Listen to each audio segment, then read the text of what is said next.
The mountain path rose like an old memory, lifting their trembling hopes into fading light. Their footsteps echoed with fear and courage entwined, each step a soft plea for safety. Behind them the city shrank, its once warm streets now shadows of distrust. A small band of youth moved together, hearts thudding like wings seeking escape yet clinging to truth.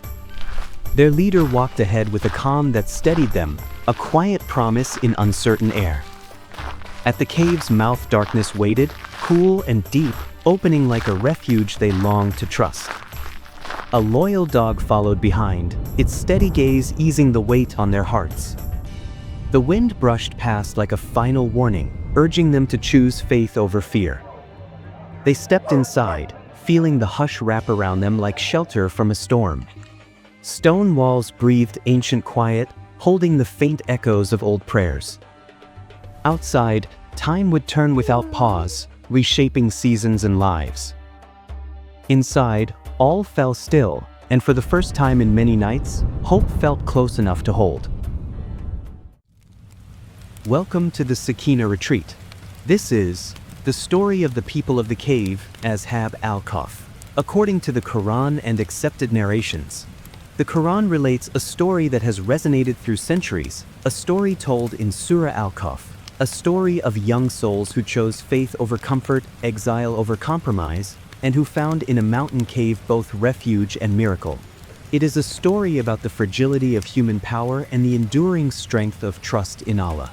It is a story meant to steady the heart. They were young, these believers, the Ashabul Kahf, the people of the cave. Classical reports describe them as youths from a city where tyranny had grown like a weed, choking out the light of true worship. In that city, the people had turned from the remembrance of Allah, and those who clung to Iman, to faith, to the quiet certainty that there is one Creator worthy of devotion, found themselves strangers in their own streets. The atmosphere was one of pressure and fear, a fitnah, a trial that tested the very core of belief. Among them was a leader, a young man whose name has been the subject of various narrations, but whose character is clearer than any title. He was gentle, resolute, wise beyond his years. He spoke to his companions not with the voice of command but with the voice of counsel, and they trusted him because they saw in him a reflection of something they all sought, a heart anchored in Allah. Together, this small band made a decision that would echo through time. They would leave. They would seek shelter. They would not renounce what they knew to be true, no matter the cost. The decision was not made lightly. To leave meant abandoning family, livelihood, the comfort of the known. It meant stepping into uncertainty with nothing but faith as provision. But the Quran tells of their conversation, their resolve, their recognition that sometimes the only safety lies in flight, that sometimes to hold fast to truth means to let go of everything else. And so, one evening as the sun dipped low and painted the city walls in shades of amber and rust, they slipped away. The path out of the city was not well traveled. It wound upward into the hills, a narrow track bordered by thorn bushes and loose stone. Their feet stirred small clouds of dust. The air smelled of dry earth and wild herbs, thyme, perhaps, or sage, plants that grow stubbornly in places where little else will. Behind them, the city shrank, its sounds fading into a distant hum. Ahead, the mountain rose, patient and ancient, its face scarred by wind and time. They walked in near silence, each lost in private thought. One of the youths glanced back once, then fixed his gaze forward. Another murmured a quiet dhikr, a remembrance of Allah, and the words seemed to settle over them like a cloak. The leader scanned the landscape, not with fear but with care, looking for the place they had been led to in dreams and whispered guidance. A cave, a place of hiding and of peace. And then they saw it, a dark mouth in the mountainside, half hidden by an outcrop of rock. The entrance was neither grand nor forbidding. It was simply there, as if it had been waiting. They climbed the last stretch of path, their breaths coming harder now, and as they reached the threshold, a dog appeared. The dog was lean and wary, with a coat the color of sand and shadow. Some narrations describe this animal with great affection, suggesting it followed them out of loyalty or perhaps divine appointment. It stationed itself at the cave's entrance, lying down as if to guard, and the youths accepted its presence without question. In this, there was a lesson they would not have named but felt deeply, that even the smallest creatures have a role in the unfolding of divine will, that companionship can come from unexpected quarters. Inside, the cave opened into a space both snug and vast. The walls were smooth in some places, rough in others, marked by the slow work of water and mineral. The floor was layered with fine dust and small stones.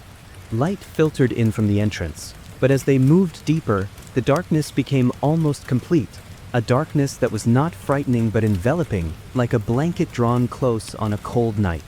The air was cool and smelled faintly of stone and something older, time itself, perhaps, or simply the absence of human worry. They gathered in a natural alcove, a place where the rock curved protectively around them. They spoke in low voices, these young believers, sharing what little food they had brought, speaking words of dua, of supplication, asking Allah for protection, for steadfastness, for mercy. According to the Quran, their prayer was simple and profound. They asked Allah to grant them mercy from His presence and to provide for them guidance in their affair. They knew they were powerless, that their safety rested not in the stone around them but in the will of the one who had made the stone. And then, as the light outside faded and the first stars appeared in a sky they could no longer see, they lay down to rest. The Quran describes what happened next in language both clear and mysterious. Allah cast over them a deep sleep. It was not an ordinary sleep, not the brief rest of a night or even the prolonged slumber of illness.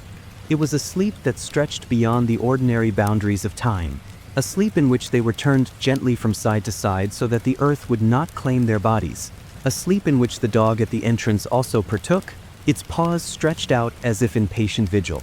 The narrative does not dwell on the mechanics of this miracle, and neither should we.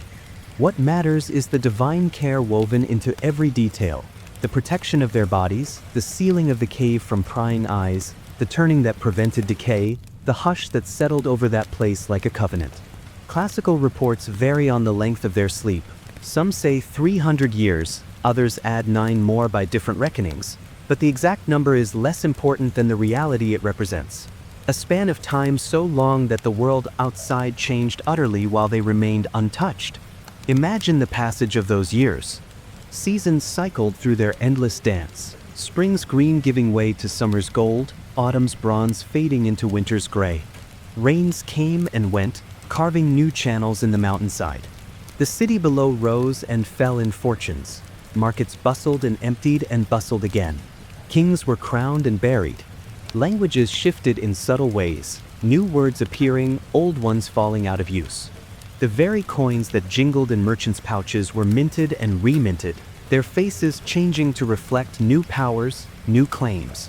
And in the cave, the sleepers breathed quietly, their chests rising and falling in slow rhythm, their faces serene.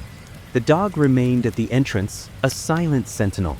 Dust settled on the stone and was disturbed by the faintest of breezes that found their way into that sacred space. The light at the mouth of the cave shifted with the hours and the seasons, now slanting in at a sharp angle, now barely reaching the threshold, but always the sleepers remained untouched by its passage, as if they had slipped outside the stream of time into a quiet eddy where the current could not reach them. No passerby ventured too close. According to some narrations, there was something about the cave that inspired a kind of awe or unease.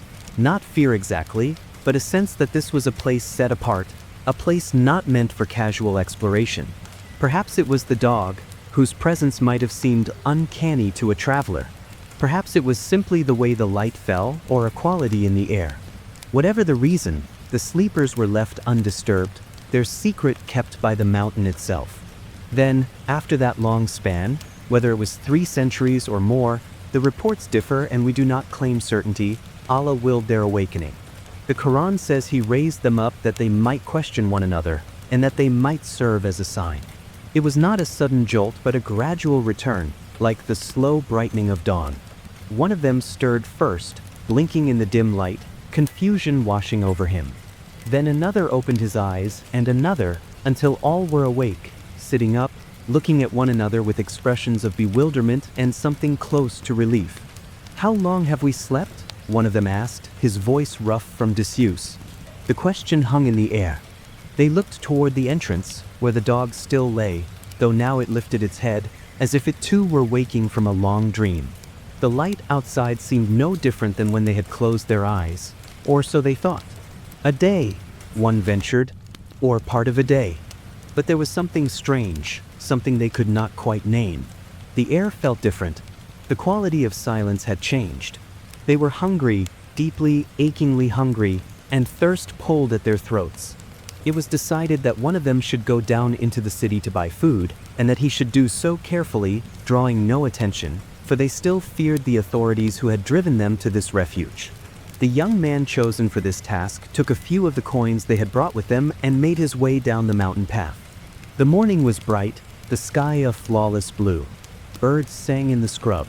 As he descended, he began to notice things that puzzled him.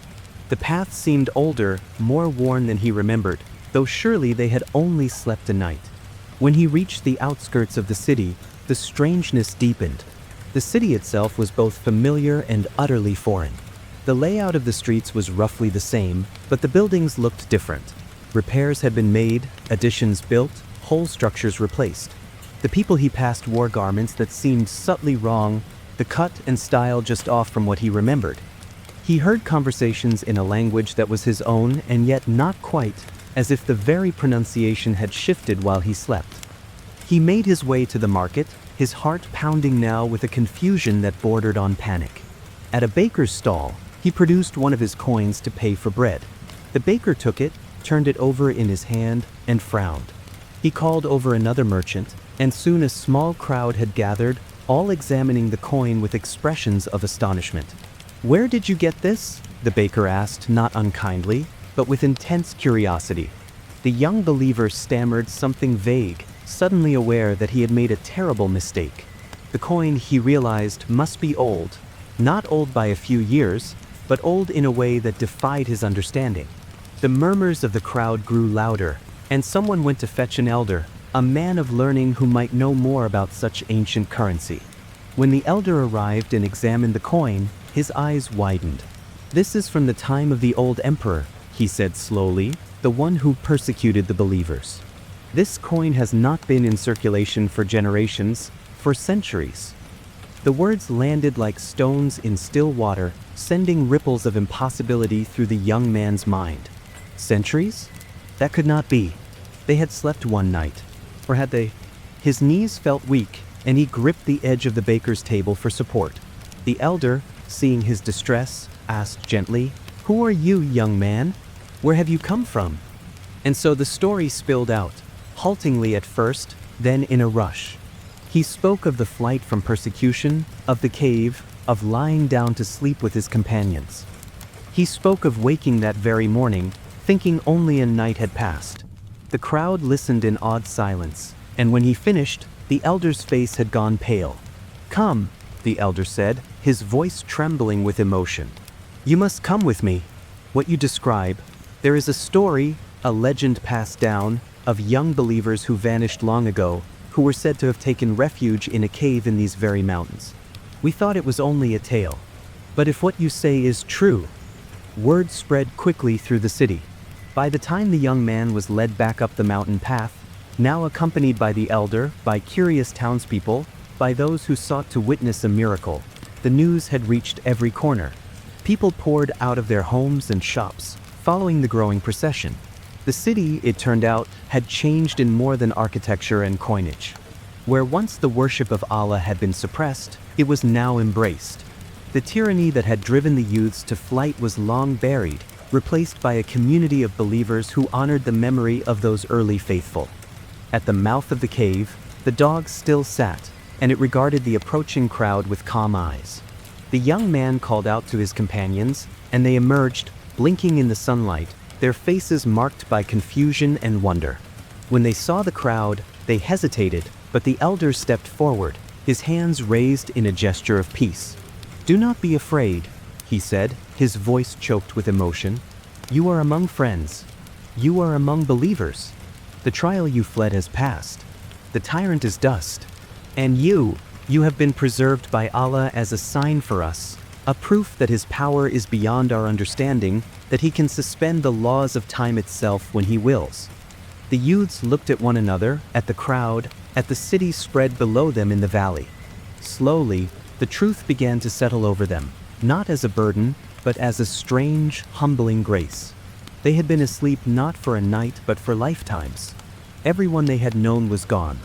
The world had turned, and they had been held in a gentle pause, protected and preserved for a purpose they were only beginning to glimpse. According to some narrations, the people of the cave did not live long after their awakening.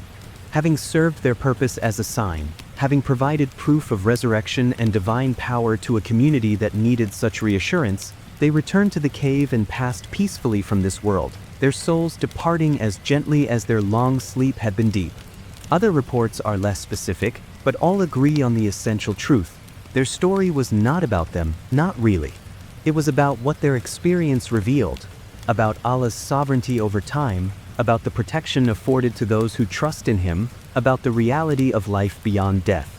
The Quran tells us that some among the people who learned of the sleepers wanted to build a structure over the cave, a place of prayer or memorial.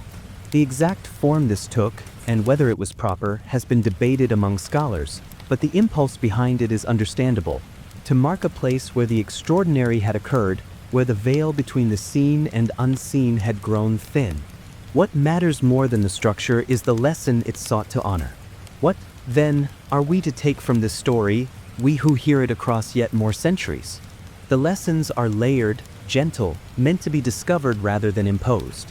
There is the lesson of trust, that when the world offers no safety, Allah provides refuge in ways we cannot foresee. There is the lesson of community, that the youths did not face their trial alone but supported one another, that the leader's wisdom was paired with the companion's trust, that even a dog had a role to play in the unfolding of mercy. There is the lesson of patience, of sabr, that deliverance may not come when we expect it or in the form we imagine, but that it comes nonetheless, in Allah's time and by His will. There is the lesson of humility, that we do not control time, that our plans and fears are held in a much larger hand, that what seems like an ending may be a threshold to something we cannot yet comprehend. There is also the quieter lesson of dhikr and du'a, of remembrance and supplication. The youths did not enter the cave armed with swords or strategies. They entered with words of prayer, with the remembrance of Allah on their tongues. And it was enough. It was more than enough. Their weakness became the canvas on which divine strength was displayed. Their vulnerability became the crack through which light entered the world. For those who struggle with faith, who feel the weight of a world that does not honor what they hold sacred, the story of the people of the cave is a balm. It says, "You are not alone. Others have walked this path. Others have felt the ground shift beneath their feet and have chosen to climb toward the uncertain shelter of trust. And they were not abandoned. Neither are you." For those who wonder about the afterlife, who question whether the body can truly be raised after it has returned to dust, the story is an answer framed as narrative. If Allah can preserve young bodies in a cave for centuries, turning them gently so they do not decay, sealing them from time's usual ravages, then what is resurrection to Him? What is impossible when the Creator of time itself wills otherwise? For those who are anxious, who look at the chaos of the world and despair, the story is a reminder that Allah's plan unfolds in ways that exceed our vision. The youths went to sleep in a world of darkness and woke in a world of light. They did not engineer that change.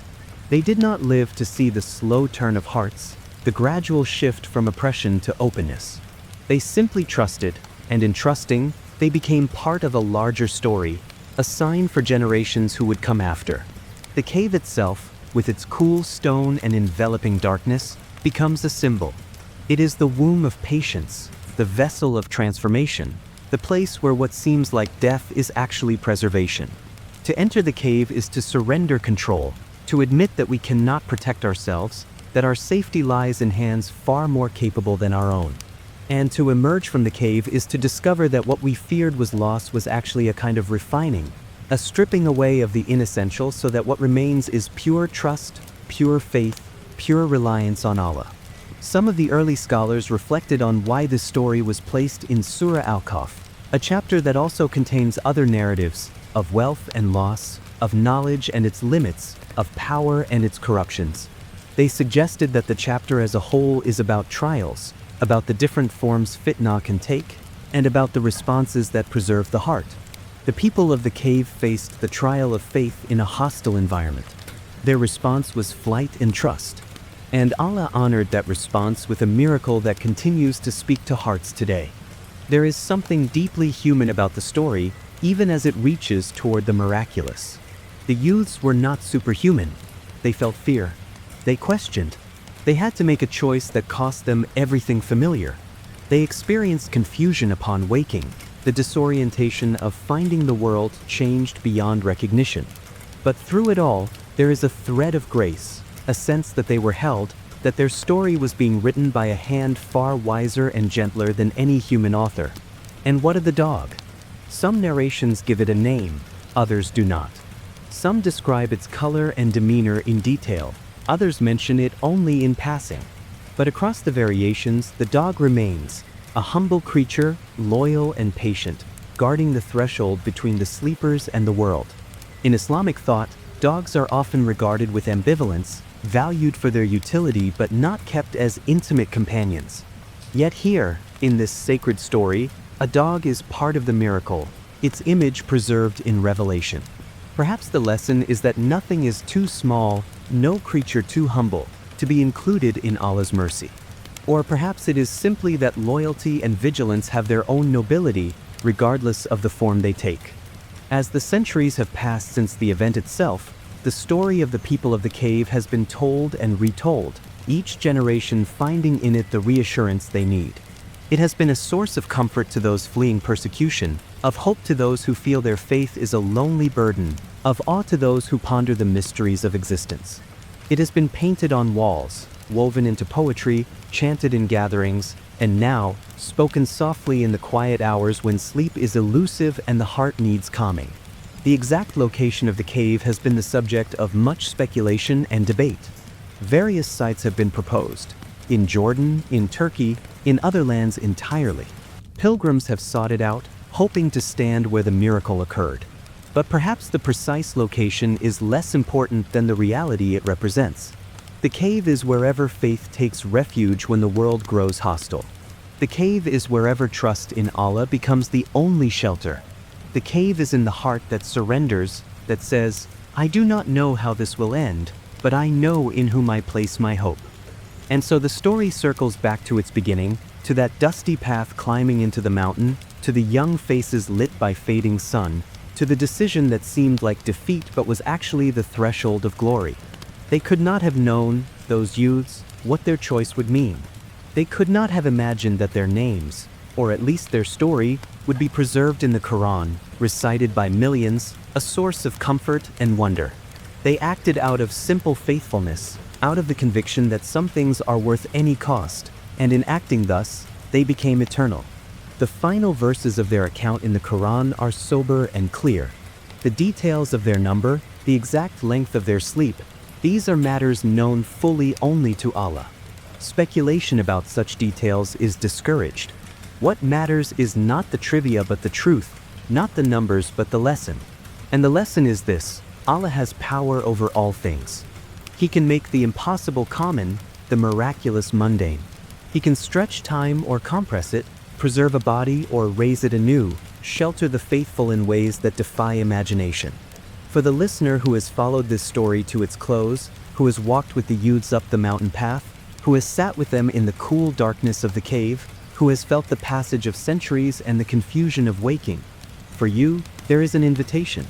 It is the same invitation the story has always offered: to trust, to take refuge, to remember that your life is held in a mercy far vaster than you can comprehend. When the trials of life press close, when the world seems hostile to what you hold dear, remember the cave. Remember that refuge is not always escape, that sometimes protection looks like sleep, that sometimes the answer to your prayer is not a change in circumstances but a change in time itself, a suspension of the expected so that you emerge not into the world you fled but into one transformed by the quiet work of Allah's will. When you are afraid, remember the dog at the entrance, loyal and patient. When you are uncertain, Remember the leader who guided his companions with gentle wisdom. When you are alone, remember that the youths had one another, and that community is itself a form of divine provision. When you despair, remember that they went to sleep in darkness and woke in light, that centuries can pass and faith endure, that what seems like an ending is often only a pause. The story of the people of the cave is ultimately a love story, not in the romantic sense, but in the deepest sense of love as fidelity, as covenant, as the determination to hold fast to what is true even when the cost is high. It is the love of the youths for Allah, expressed in their willingness to leave everything.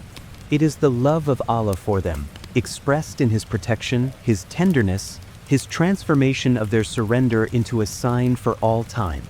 And now, as this retelling draws to a close, there is only one thing left to say.